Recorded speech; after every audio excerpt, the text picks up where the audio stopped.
So he sees that by acting goofy with the patients, he can bring himself to their level and help cure their fears. So he decides he wants to leave and help people. I'm leaving. I want to learn about people. I want to help them with their troubles. That's what I do. But you suck at it. Most unorthodox. I want to listen. I want to really listen to people. Wonderful! I'm sure you'll be a wonderful psychiatrist or medical doctor. I guess they're practically the same thing. So he finds the best spot to inspiringly rebel as he meets up with his new roommate. I don't mean to be rude, but aren't you a little old to be starting medical school? Patch Adams. Mitch Roman, Georgetown University.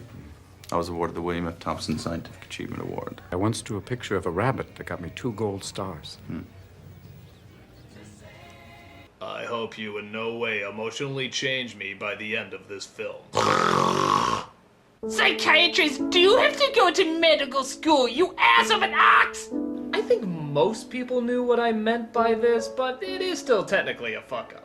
What I was referring to in my Patch Adams review is that the character they were portraying would be much better learning to be a psychiatrist as opposed to a doctor who performed operations. But either way, you still gotta go to medical school, which I reacted strangely to when I heard that he was in the movie. I didn't mean to indicate that psychiatrists aren't doctors. They still have to know the biological, psychological, and social aspects of a patient. That way they can tell if the problem is metabolic or psychiatric.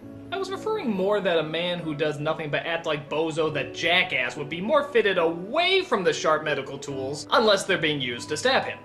I'm also told that bedside manner wasn't at its best even back then, but I still have my doubts that the way these doctors talk was the norm. I mean, they were pretty much saying that all doctors back then were acting like that.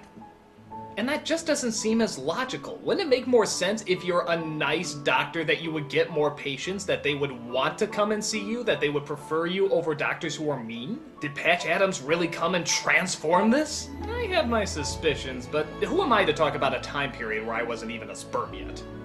On the plus side, at least we don't have to put up with that horrible Dr. Bitch spasms again. Yeah, I bet you thought he was gonna come in and do something funny, but nope, I shot him. He's dead. He's right there, lying on the floor.